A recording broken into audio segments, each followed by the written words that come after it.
So we're taking the camper out of mothballs for the winter, and one of the first things I always do is make sure that the camper is all washed and waxed, and kind of get the outside ready for the summer heat and sunshine, and just make sure I do a good job of that. So right now I'm going to wash it all down, and then in a little while I'll wax it, and you'll get a chance to see some of that. I'll let you know what I use to care for my camper. So stay tuned.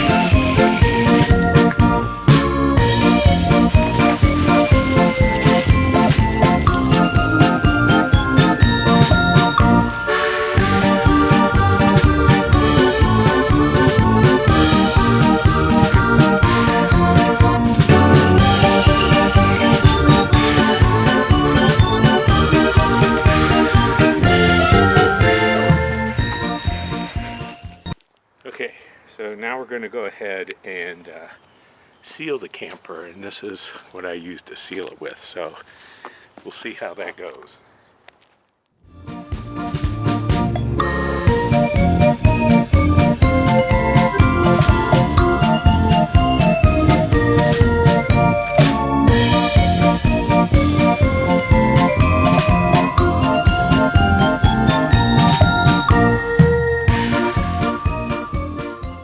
So I'm all done washing and sealing the camper, and in fact I'm all done with all of the prep that I have to do when taking the camper out of winter storage. And we're in Kanab, Utah right now on our Southwest Basin road trip. We'll talk about that later. But I thought I'd give you an update on how well the Maxell 1 sealer has worked on the camper. I've normally had a company come out and wax my camper every year, and after a week or two it just looks dull and oxidized again. So this time I thought I'd just do it myself. So I washed the camper, I put a coating of Maxell 1 sealer on it, I put a second coating of sealer on it, and then I buffed it all out, and I'm really impressed. Once I finished that, I put the camper back in storage for about 2 months until I could bring it out for this road trip and get it ready for another year of camping. And after 2 months, the camper still has a nice sheen on it, a nice gloss, and although there was a layer of dust after storing it for 2 months, I was able to wash that off, and the camper looks great. So I'm sold on Maxell 1. I'll keep using it on my truck, and I'll use it on my camper before I put it away for the winter and when I take it out in the summer. So for the summer. So but I thought I should just go through the other things that I do when I take my camper out of storage, so you have a good idea. The very first thing I did this year, right before I washed and waxed it, was to take it to a shop near me and have the roof inspected, have any of the voids in the lap sealant resealed, and then I have them put a coating of UP protectant on the roof. And that's really helped the roof hold up well, even in the Colorado sunshine of summer. I go through and replace all of the batteries in the devices that I use in the camper. So the Mopica propane tank sensors get new batteries, my LevelMate Pro, and also my Tire Minder TPMS. I make sure there's new batteries in all those things. And while I'm working with the Tire Minder TPMS, I also go through and make sure that all the camper tires are at 80 psi cold. I have a problem with my holding tanks. The camper is 7 years old and has over 50,000 miles on it. It's been around the block a few times. And whenever I dump my tanks, the sensors are gummed up enough that they never read less than 3/4 full. So it doesn't matter what kind of detergent I use or what kind of rinse I do on them, I dump the tanks and they're still read 3/4 full. So I contacted a company called Clean Tank, and there's one in Greeley, which is not too far from my house, and I took my camper there, and they spent about 2 hours on the 3 tanks, and by the time they were done, the rinse water that they were using was coming out clear, and the tank sensors read empty.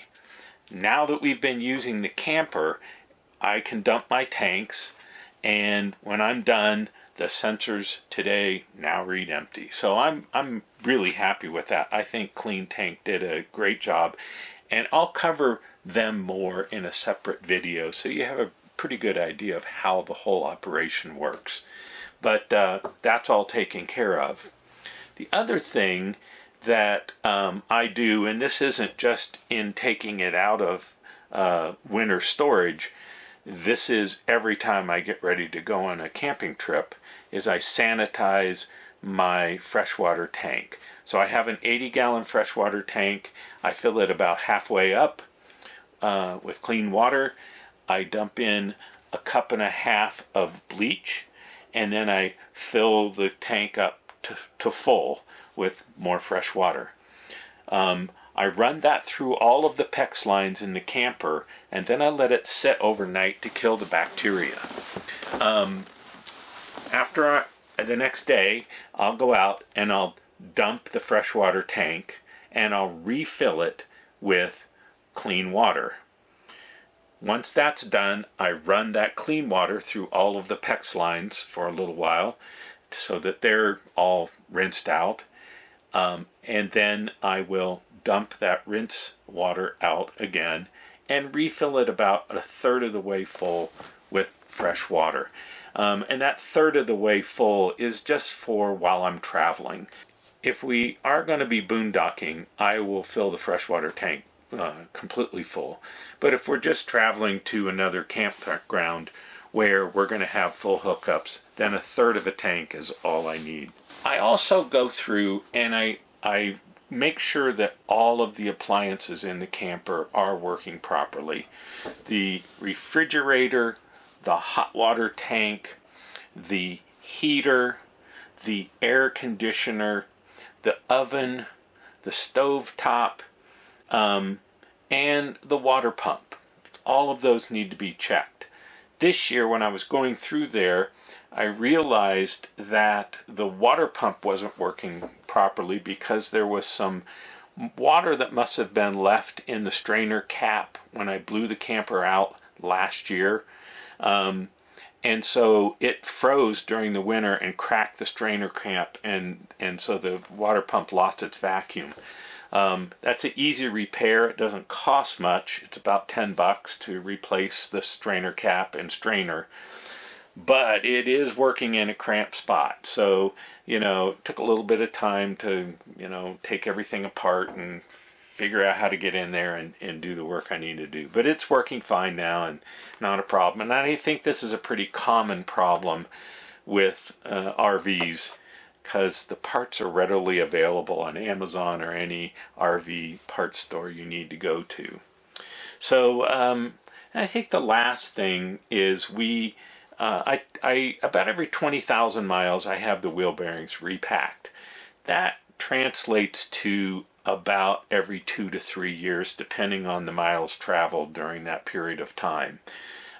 When I have them repacked, I ask to have them hand packed.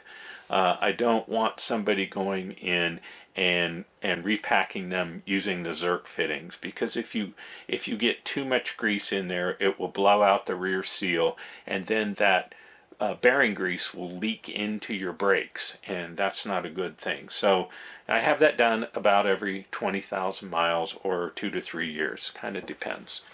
But other than that, the rest of the stuff that goes into the preparation is just putting the food in, putting your clothes in, getting your beds and towels and all that kind of stuff ready to go, and all the niceties that you want to take with you on your camping trip, getting that all packed in the camper and then taking off. So that's what we did. And here we are in Kanab, Utah now. We've had a great time so far. We've got to see some pretty amazing sights. And tomorrow we're going to be doing Buckskin Gulch. So Buckskin Gulch is the longest slot canyon in the world. And while we're not going to do the whole thing, we probably will hike about 4 miles down into the slot canyon and then turn around and go back.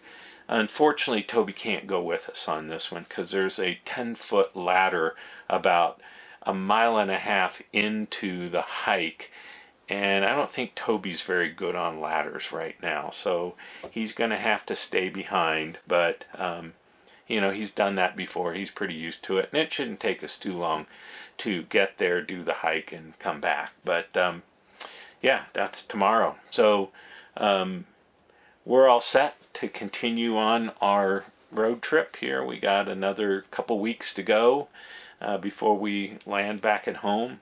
But I hope that this video was helpful to you, and I look forward to telling you more about our Southwest Basin road trip. So you take care and have a great day, and I will too, and talk to you soon. Bye-bye.